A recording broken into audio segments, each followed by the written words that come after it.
Hello, welcome to the New Heights Show on Education.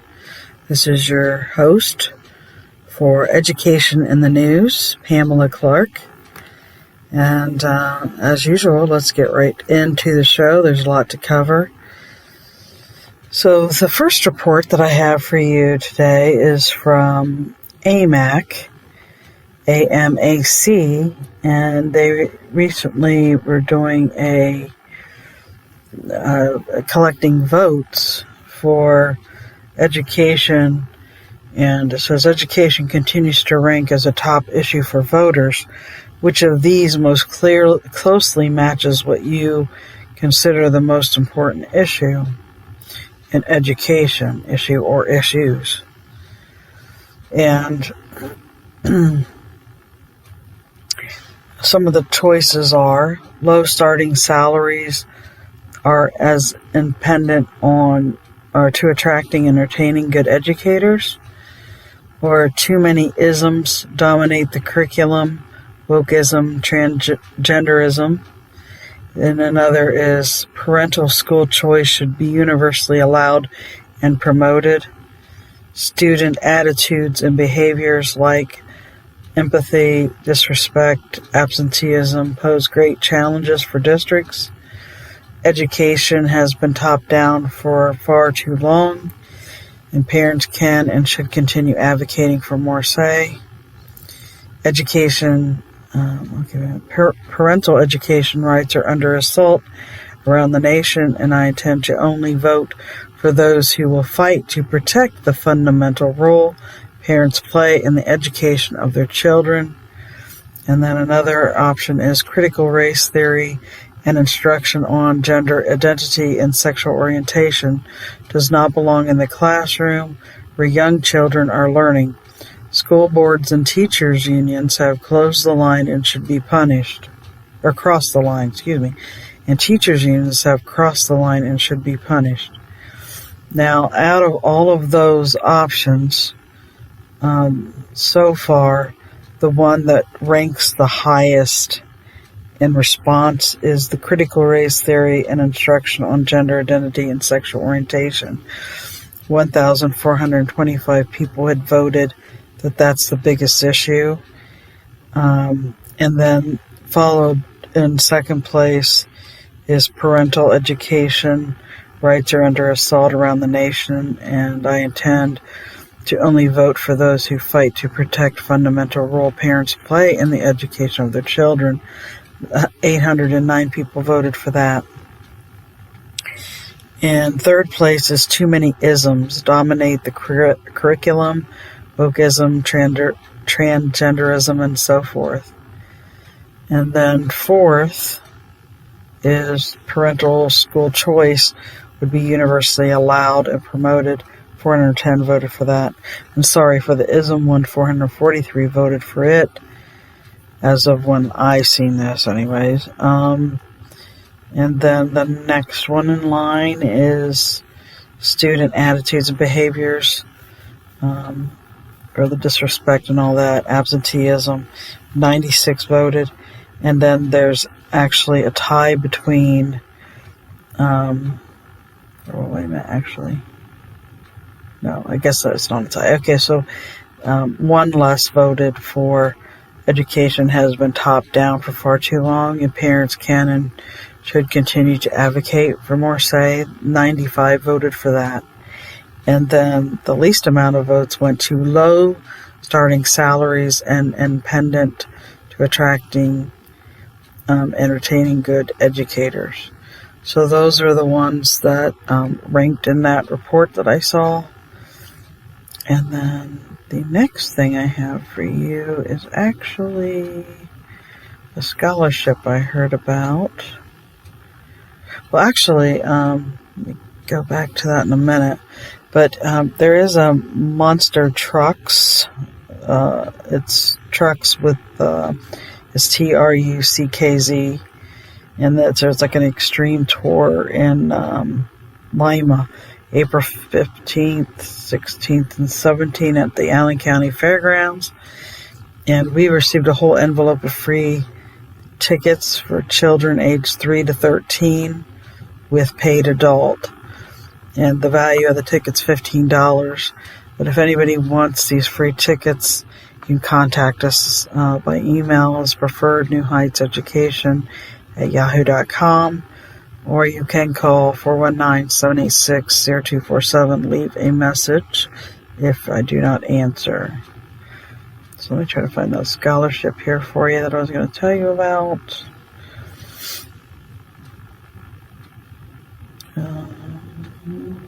Sorry, just a minute. It's right here. Okay, here it is. This is kind of a little bit of a different type of scholarship than we're normally used to. This is Pohl Transportation, POHL, if you want to look it up. It's in Versailles, is offering scholarship to students pursuing degrees or certifications in transportation-related fields. So the course of study can range from less than a year to a 4-year degree. The award is open to graduating seniors or former graduates who attended high school in Darke, Mercer, Shelby, Miami, or Auglaize counties. Eligible fields include logistics, supply chain management, and diesel technology. The scholarship application is available at www.darkecountyfoundation.org/scholarship information. And so you can check that out. You can also call 937-548-4673 if you want to talk to them about the scholarship. Okay, I need to switch over just a moment.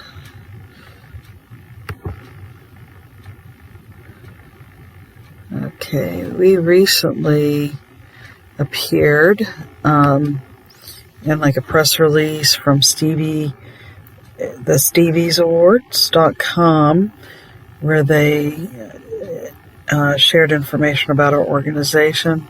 Probably be sharing this on our social media and our magazine, but it was just kind of like a small feature, so I wanted to do kind of a little call out and thank you to them for doing that. And then NHEG is working on a new partnership. Well, it's not really a new partnership in the sense of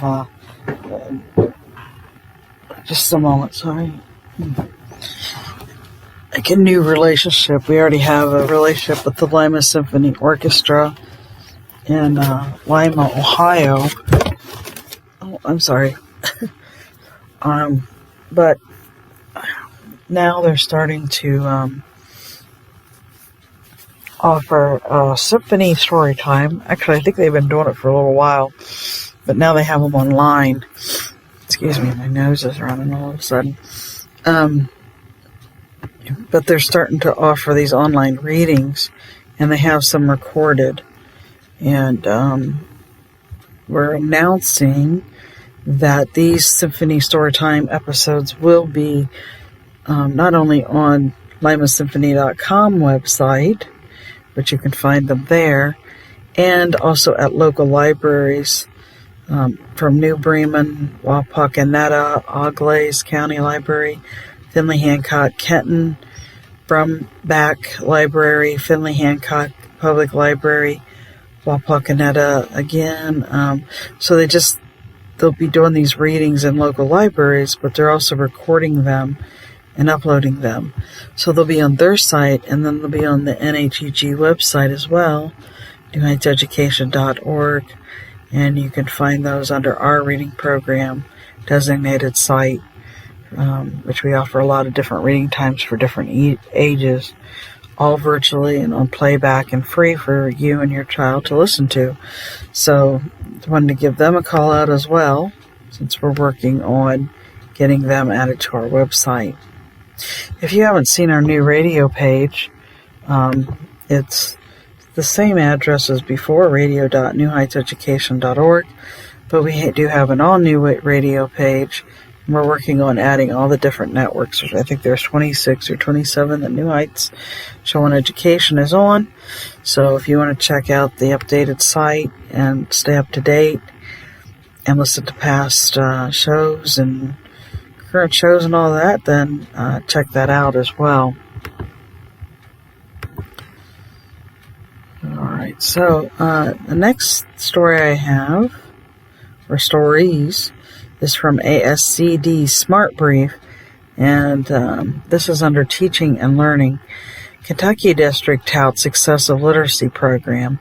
A Kentucky school district has been seen steady improvement since adopting a unified literacy program, according to Brian Dishman, Chief Academic Officer. In this blog post, Dishman describes the program's focus on phonics and use of literacy stations where students learn in small groups. The full story can be found on Smart Brief /education. And then Tennessee, and how Tennessee has shifted focus to literacy learning. Tennessee's ambitious transformation of its early literacy school lessons focuses on phonics and a reading comprehension method that incorporates history and other subjects to ensure every student improves. According to this analysis by education journalist Natalie Wexler, in this article, Wexler writes the state has invested $100 million into the Reading 360 program and trained thousands of teachers on the science-backed methods and provided read aloud videos and book-paid packs to engage families in literacy. The full story was picked up by Forbes, if you want to look it up. Okay, and then this is under the whole child in this same ASCD Smart Brief. It says some schools are shifting a stance on recess. The No Child Left Behind era led to less time for recess, but that move may have been misguided, according to Rebecca London, an associate professor in sociology at the University of California in Santa Cruz. London says that recess is more important than ever during the coronavirus pandemic. The full story is picked up by the K-12 Dive.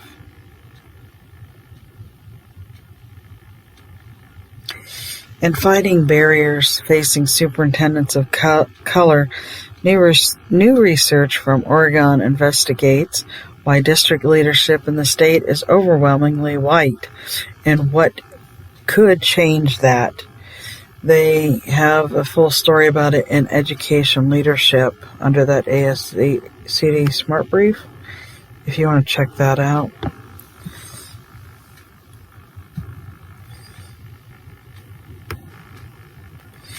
And ACLU sues Missouri school district over library books. The American Civil Liberties Union of Missouri filed a lawsuit against the Winsville School District on behalf of 2 students over a decision to remove 8 books from the school libraries. Anthony Rothert, Director of Integrated Advocacy of ACLU of Missouri, says the school board cannot ban books because the books and their characters illustrate viewpoints different of those of the school board. The full story can be found at The Hill, the St. Louis Public Radio, and KTVI TV in St. Louis. And a full story put out by Food Service Director reports that fewer school lunches served during the pandemic. Participation in school lunches fell by more than 30% since the 2018-2019 school year and 4.7% for breakfast. According to a report from the Food Research and Action Center, FRAC notes that school breakfasts were often distributed with free lunches during the coronavirus pandemic. So breakfast participation may have seen less of a decline.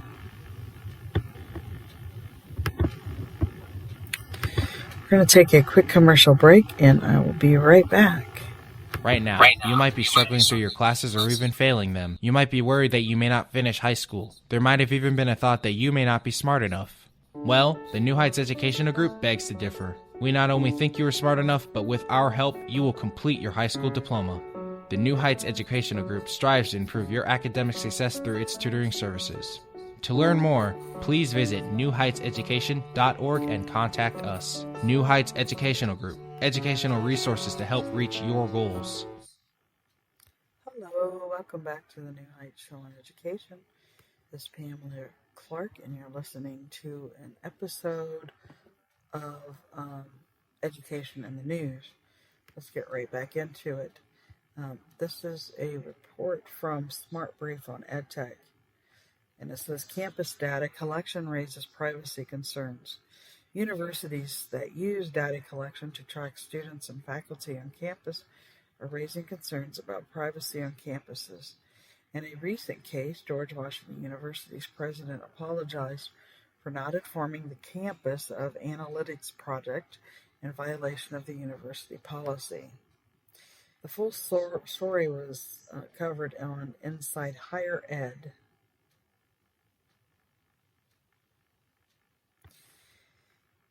KRIS TV, KRIS TV in Corpus Christi, Texas, reports that a blind book date periodic table teach Black history.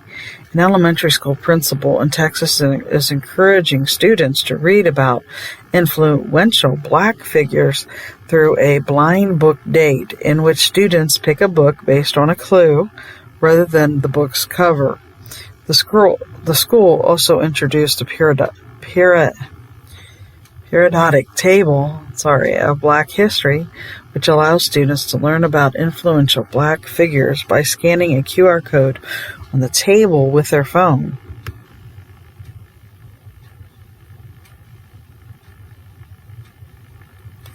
Sorry, I have some repeats again. Okay, Spectrum News reports that an Ohio district offers after-hours tutoring hotline. The Akron Public School District in Ohio launched a tutoring hotline during the 2020-2021 school year to provide after-hours help for students and help combat learning loss. Students can access the APS Plus tutoring hotline on the phone or via Google Meet.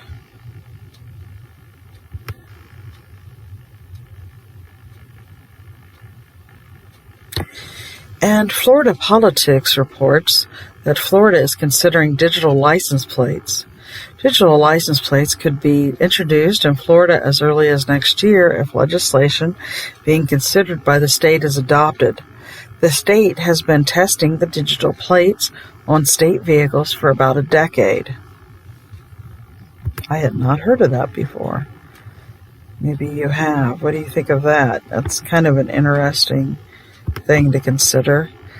I really don't know much about it, but it certainly sounds interesting.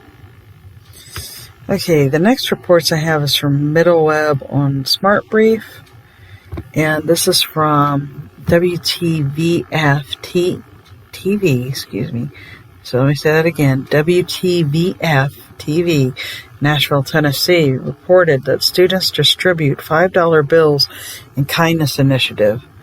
An exercise in kindness had one Tennessee 6th grade class thinking of how to affect the most good. After deciding to hide $30 and $5 bills for people throughout the community to find, the class selected placement locations, including human associations and, I should say, humane associations and hospitals.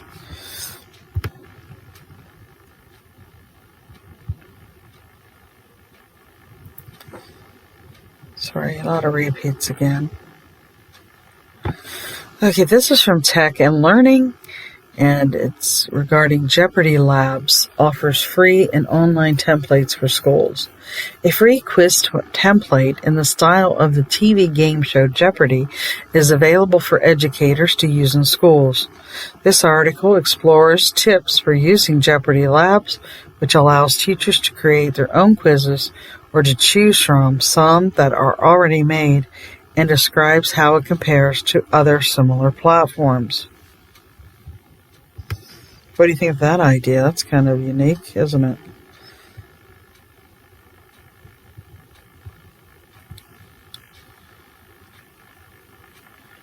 All right, I'm going through a lot of repeated stories. Okay, see. I'm actually going to save some of those. I think that's kind of a good idea about the Jeopardy labs. Kind of neat to see if anybody's interested or if any of our student leaders would be interested in that option. Anyways, this is from Ohio Department of Education, and it says Engage Ohio. They're offering a free one-on-one support to improve student engagement.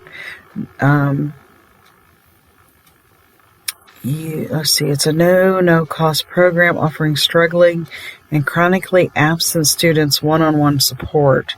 Let me see where the link leads to.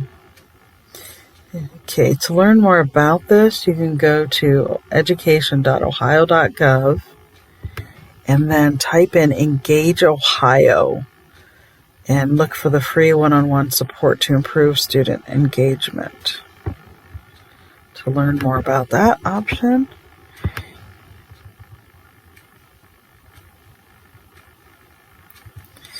also, the Department of Education in Ohio is seeking educators to participate on assessment committees.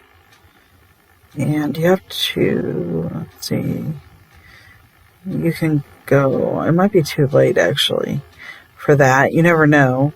You could go on their site and see if there's any openings. And then a new video series introduces students to financial literacy topics. This is through the Department of Education. I don't know how good it is, but it's called Beginning Balance. You can run a search for that as well.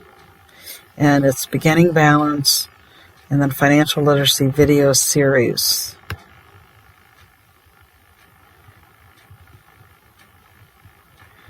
Okay, just a moment.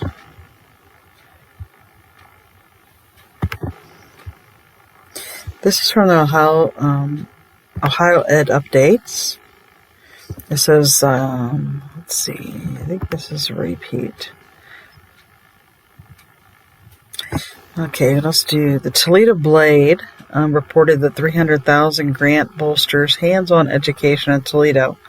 The Toledo Public Schools Foundation is receiving $300,000 grant from Medical Mutual of Ohio, officials announced Tuesday. The grant and the funds were allocated to a proposal from Laura Kubiak, wildlife and sustainability instructor at Toledo's Natural Science Technology Center, which provides a hands-on learning experience to students who want to enter into environment and agricultural sciences.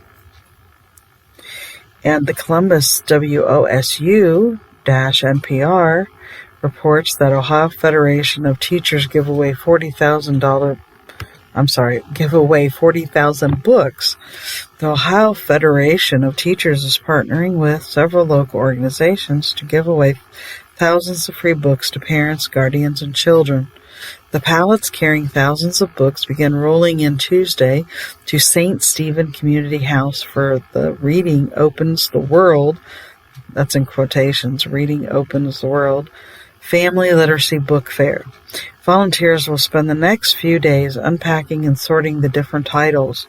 Leslie Getzinger of the American Federation of Teachers said it is a part of an effort launched by the American Federation of Teachers late last year to give teachers and school staffers the tools they need to help students excel in reading.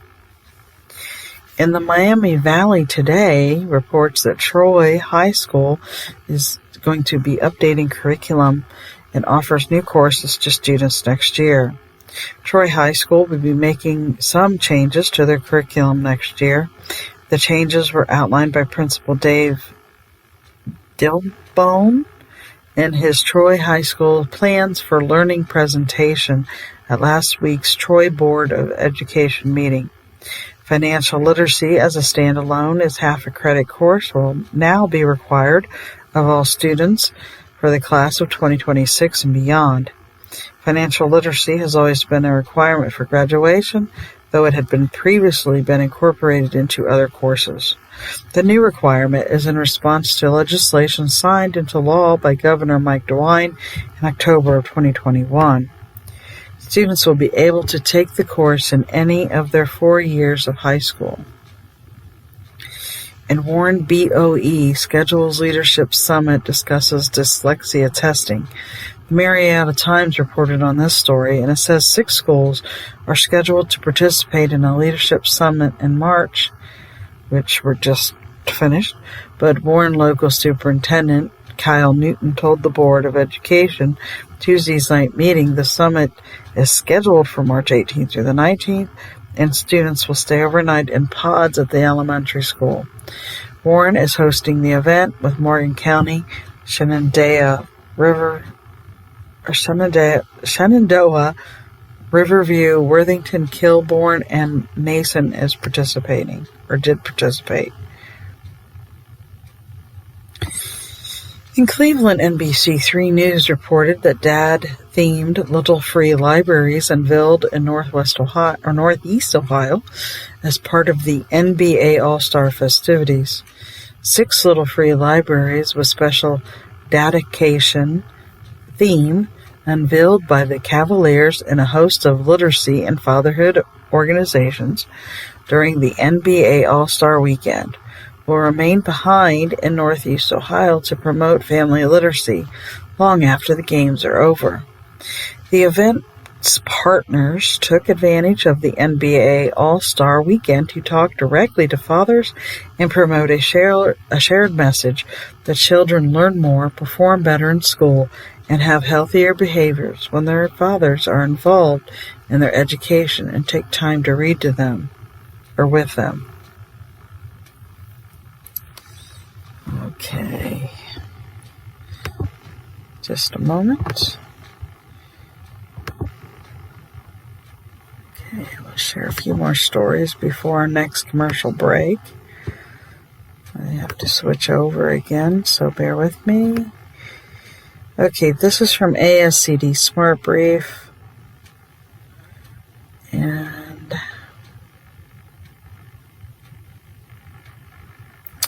this is from WTOP-FM, that's where the full story was, in Washington, D.C., and it says Virginia School District, let me start that again. Virginia school social worker goes above and beyond. Claudia McDowell, a social worker at Lynbrook Elementary at Fairfax County, Virginia, has won the School Social Worker of the Year award and from the School Social Worker Association of America. McDowell is known for going above and beyond the call of duty by helping families who were displaced after a fire, connecting students to medical services, and holding informal groups for students to talk.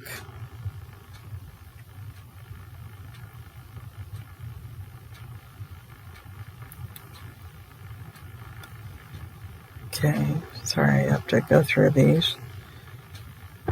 Okay, WWBT-TV in Richmond, Virginia covered this story, and its Virginia House panel targets $2 billion for school repairs. Deteriorating schools in Virginia would receive funds for repairs under a program proposed by the State House Appropriations Committee. The first tier of the 2-year school construction loan rebate program would pay back 30% of principal and interest costs for up to $1 billion for projects, and the second tier would garnish interest-free loans for up to $1 billion.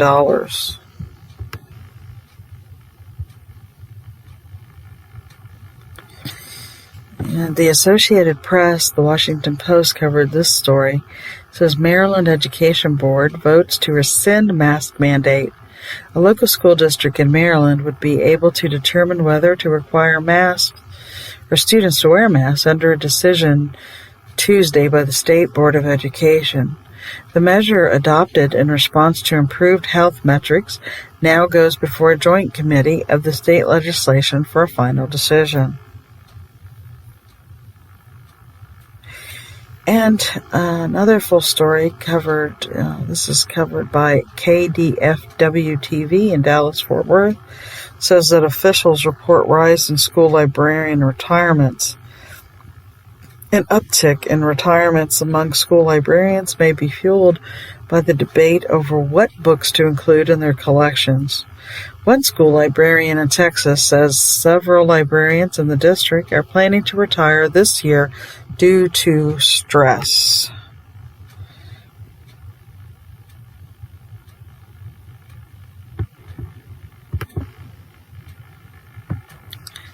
with me while I bring up the next story.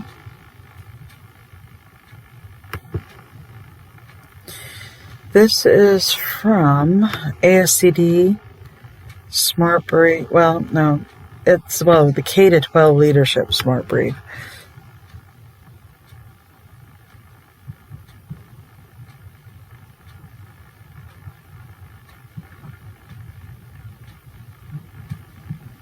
Okay, this was a story that was found on LinkedIn, and it says that leadership lessons from A-Rod took from baseball to business. Endurance, hiring the right people, and listening more than talking are some of the leadership skills Alex Rodriguez took away from his baseball career and into his business and investing second act. Quote, a lot of leaders are great talkers, but not so great listeners. And talented people have a lot to say if you give them space, Rodriguez says. So you can look that one up on LinkedIn if you want to read more about it. This is a story that was put up by the 74. And it says, data suggests possible flood of principal resignations. Dedicated recruitment efforts, mentoring programs, and other supports are among the strategies needed as job-related stress brought on by the pandemic is expected to lead to an exodus among school leaders.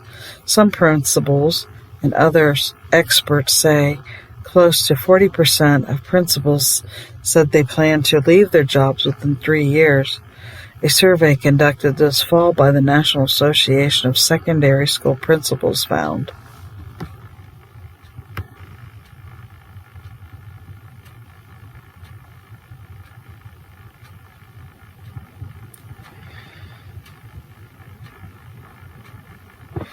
Okay, this is something from governing.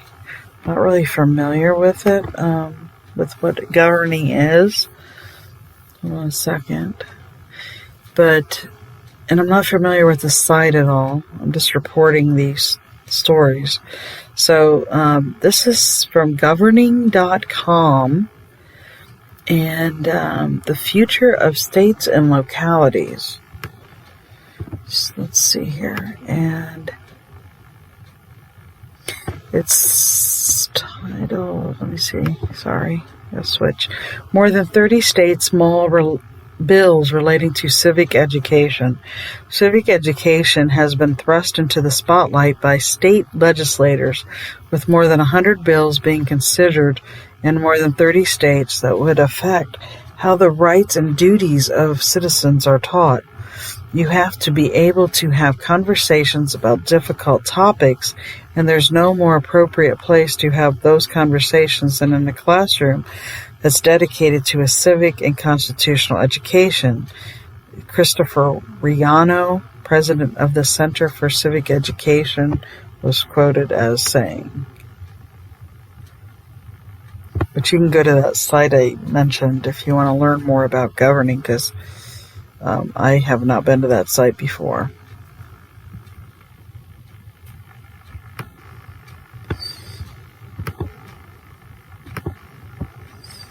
Bear with me as I switch between stories again. And actually, I think it's time for a commercial break. So I'll be right back. Hello, listeners. If you're enjoying the New Heights show on education and want to support or donate to our organization, please visit www.newheightseducation.org. And while you're there, check out our online store.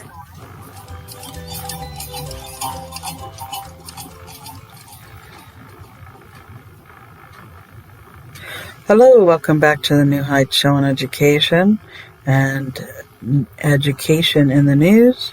I'm Pamela Clark, and let's get right back into the news stories. This is from Contemporary Pediatrics, and it says prevalence of screen time limits among children examined. A meta-analysis of 63 studies involving participants 5 years and younger, in which the prevalence of meeting screen time guidelines was reported, found that 24.7% of children younger than 2 years met the guideline to avoid screen time use, while 35.6% of children aged 2 to 5 meet the guidelines of no more than 1 hour a day of screen time. Findings published by JAMA Pediatrics noted that most children are not meeting the established guidelines, highlighting the need for further assistance from health experts for proper device use. Isn't that interesting? Doesn't surprise me, but...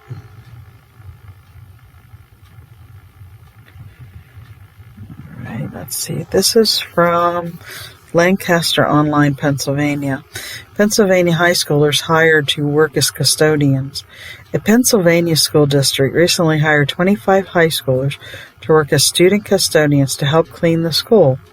The students are paid $12.99 an hour and work weekdays from 3 to 6 p.m.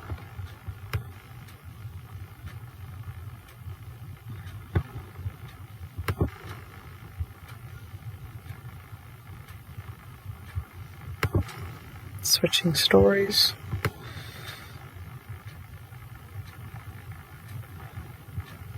Okay, just a second. I have to get through some repeats again.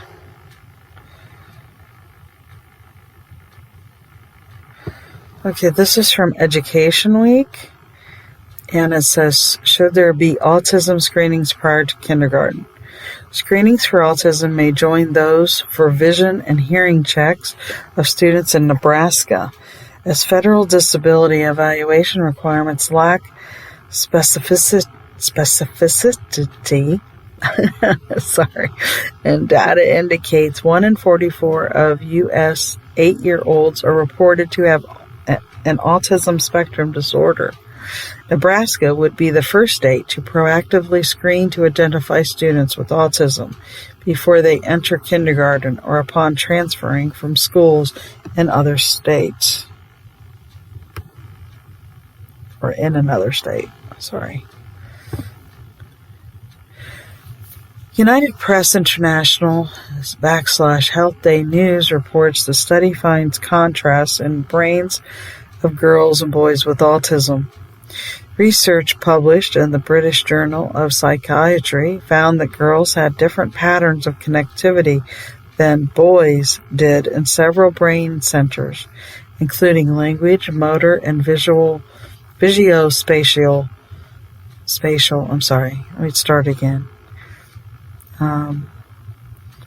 Connectivity than boys did in several brain centers, including language, motor, and visuospatial attention systems. Findings based on the magnetic resonance imaging brain scans from 637 boys and 136 girls with autism also showed that girls whose brain patterns were most similar to boys with autism tended to have the most pronounced motor symptoms. That's interesting, isn't it?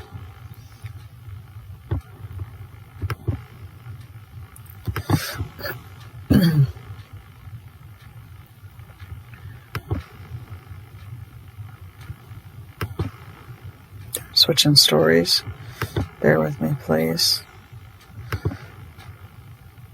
Okay, this is from PND by Candid, foundationcenter.org. And it says, Pew Charitable Trust awards $7.7 million to Philadelphia nonprofits. Grants were awarded to help organizations create and implement strategies to adapt their programs and operations and business models to the changing needs of residents and communities they serve.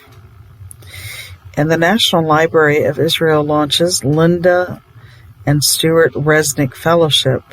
The fellowship was made possible by the largest gift ever given in Israel by California-based couple Stuart and Linda Resnick. And the National 4-H Council received $50 million from Mackenzie Scott. The largest single gift in the 120-year history of the organization will support the cooperative extension of 4-H programs.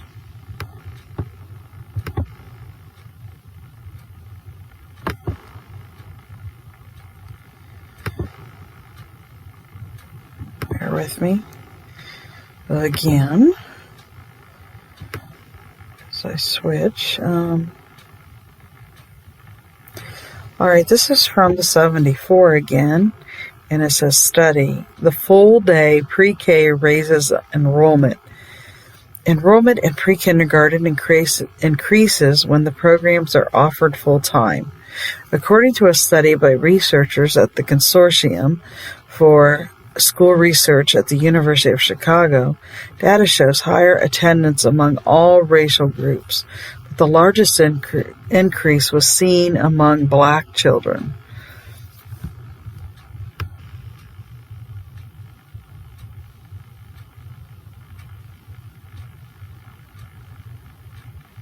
Sorry, I have to go through these. There's a lot, kind of clumped together. So I have to, I have to go scroll through. Okay, so here's a story that was covered by Food Service Director, the Greenfield Recorder in Massachusetts. It says that a bill proposes increasing school meal reimbursement. The Level Up Nutrition for Children in Every School Act, introduced in Congress, would raise the reimbursement rate for school lunches to 59.5% per meal. The current rate is 10.5% per lunch, and the USDA implemented a 1-year 25% reimbursement increase last month due to higher food prices.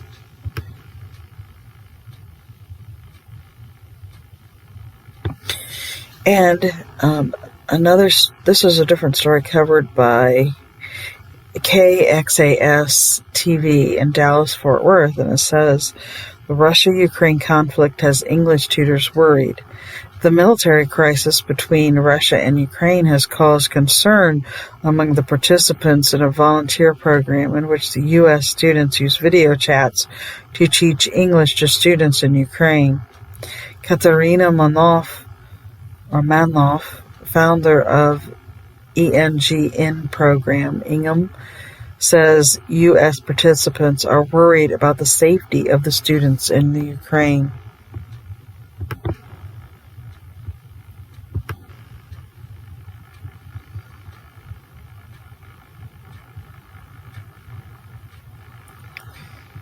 Okay, just a moment.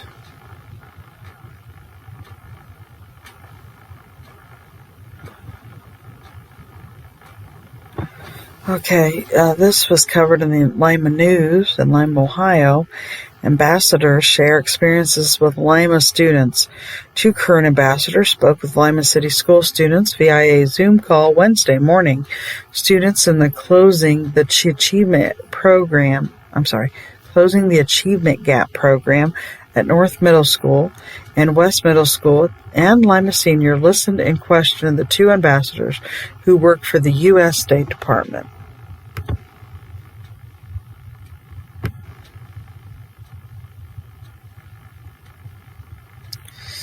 Okay, this is reported from Smart Brief on EdTech, and it says it was covered in the Journal, and it says, report, tech use expands in Utah schools.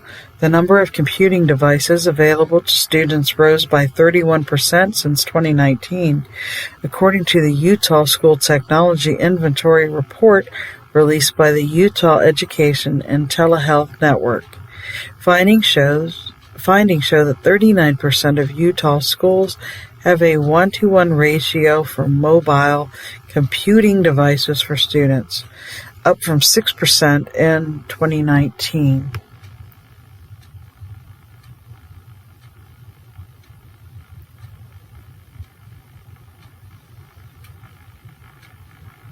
Sorry, lots of repeats again. This is a story that was covered in Forbes, and it's titled Female Scientist Spam, quotations, Twitter in Colombia.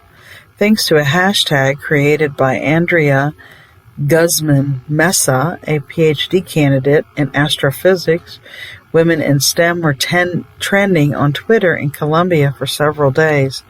Using the hashtag spam, spam, DECIENTIFICAS, meaning female scientist spam, women in STEM shared photos of themselves and their work to boost visibility and call attention to issues of representation in STEM fields.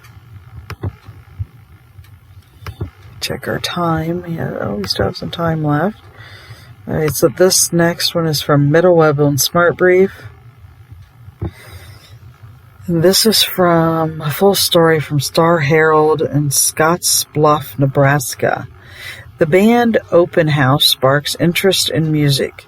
Fifth grade students explored various band instruments during a recent open house at Nebraska Gearing Junior High School. Time to proceed registration for sixth grade band. Band director Natalie Prokoff says the open house program, now in its second year, has boosted retention in band among sixth grade students.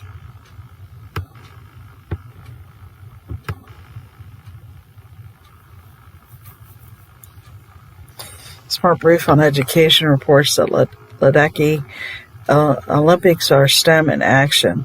Math helped propel Katie Ledecky, who has 10 Olympic gold medals in swimming, to the height of her career. Ledecky, in this blog post, describes her passion for STEM education and how the Olympics are an example of STEM in action.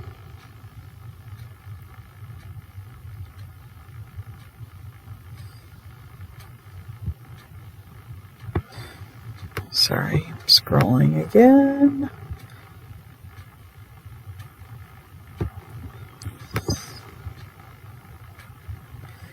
All right, let's see. This is from Homeschool Legal Defense Administration, and it says hospital calls CBS to stop healthy mom and baby from leaving the hospital. The family obstetrician said that this homeschool mom and her newborn son were healthy, so they cleared them to leave the hospital without staying overnight.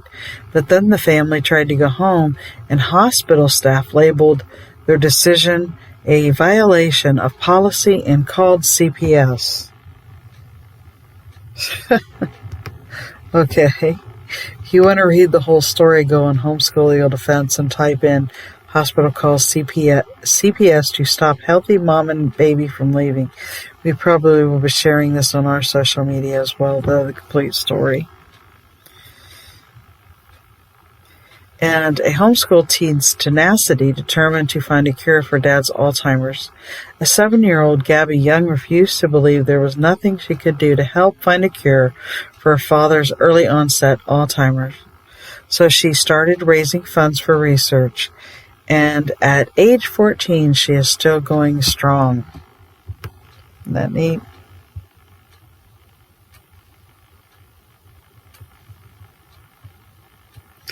They have a lot of really great stories, and they have their own podcast as well. You should really check it out. And we do share their stories on our verbal channel as well, and that's connected to our account if you want, like quick access to it. You can look for it that way. Okay. Just a moment. Let me find the next story. A lot of repeats. Education Week reported that a survey was taken, and students' social skills are on decline. Really? I could have told them that without the survey. But it says students' social skills and emotional maturity have declined at least somewhat during the coronavirus pandemic. According to most educators who responded to an Ed Week Research Center survey, educators say that in some cases they had observed students withdrawing or acting out.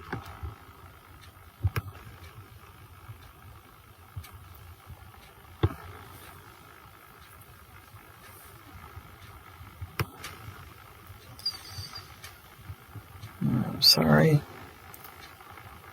This is from Daily Press, Newport News, Hampton, Virginia. It says virtual K-5 learning program coming to Virginia District.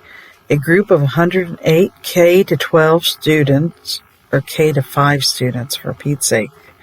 A group of 108 K-5 students in a Virginia school district this fall will pilot an online education program that will be split between independent work and live instruction with a teacher for their grade.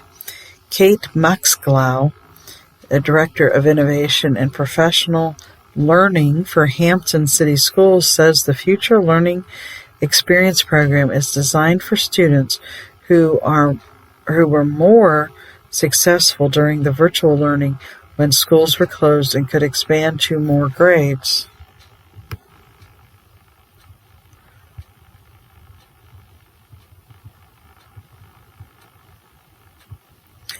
WGAL-TV in Lancaster, Pennsylvania reports that the Pennsylvania School Nutrition Pro labor supply issues are crazy, quotations. Elaine Melendez, Food Services Director at Hempfield School District, Hempfield School District in Pennsylvania, says the combination of severe supply chain and staffing shortages has been crazy. For example, Melendez reports that schools typically offer dozens of cereal options, but recently the district has been able to only provide one variety because of the supply disruptions. Oh boy.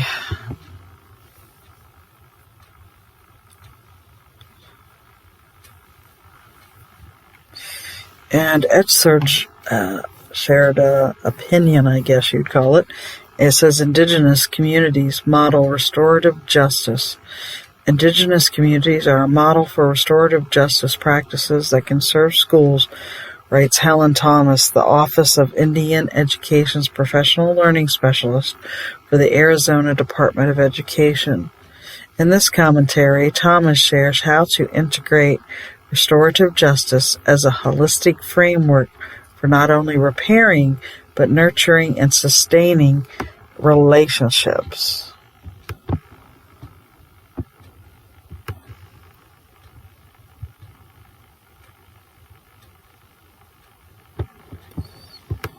Check on our time again. We have a little bit of time. This is a story that was covered by ASCD Express.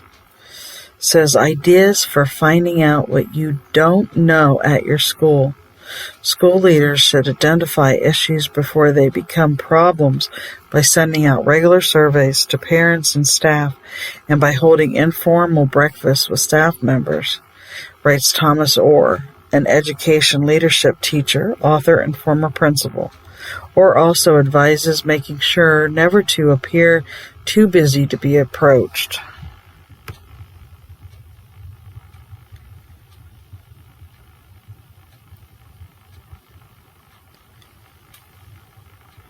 Sorry, scrolling again.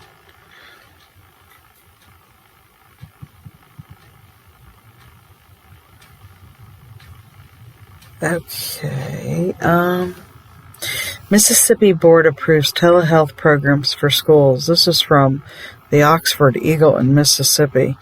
K-12 students in Mississippi will have access to remote behavioral health care during school hours, as well as on-demand urgent care.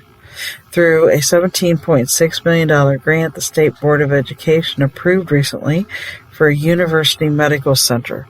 The program will work in conjunction with school nurses and will include delivery, setup, and maintenance of telehealth equipment and training for the nurses.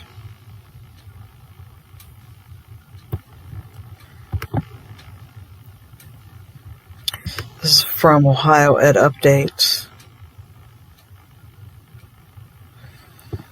Okay,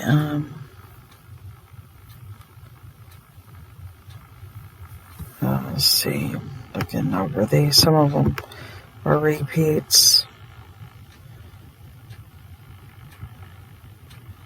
Actually, it looks like all of them are. So I'm going to skip those.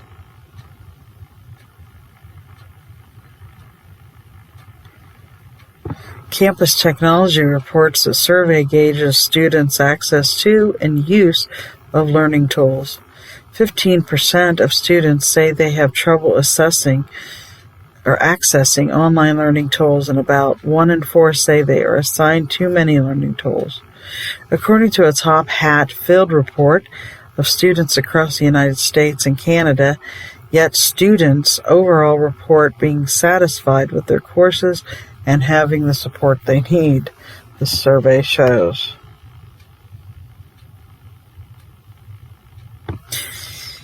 WVLT-TV in Knoxville, Tennessee reports that students show algebra work digitally collaborate. Workbooks are ancient history for 8th grade algebra students in a Tennessee middle school, where the online Desmos program keeps students more engaged as they graph equations digitally to see each other's work and solve problems collaboratively.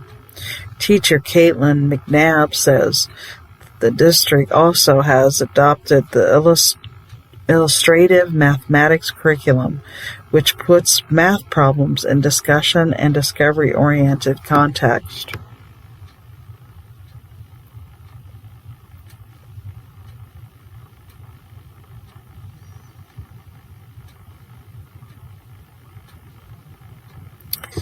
Okay, this is from WALB-TV in Albany, Georgia. Interactive e-glass boards donated to Georgia District. A school district in Georgia is being called the first in the state to adopt e-glass technology in classrooms. The boards, designed to promote interactive learning and drive student engagement, are being added to every classroom in the district. Thanks to the donation by a California company, $50,000 in equipment and $10,000 in teacher training. $50,000 in equipment, $10,000 in teacher training. I don't know if I made that clear or not. So,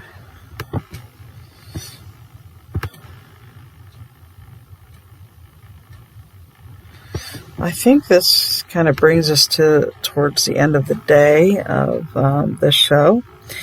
I want to remind you of Onlin Tibet show on Fridays by 6 o'clock Eastern Standard Time. And she covers topics on youth, or that affect youth. And then our civil rights history-based show is on Sundays. And our host for that is Barbara Bullen. And you can listen to it at 5 p.m. Eastern Standard Time. And then my show appears every Wednesday by 6 p.m. I thank you for listening to this show on Education in the News. And until next time.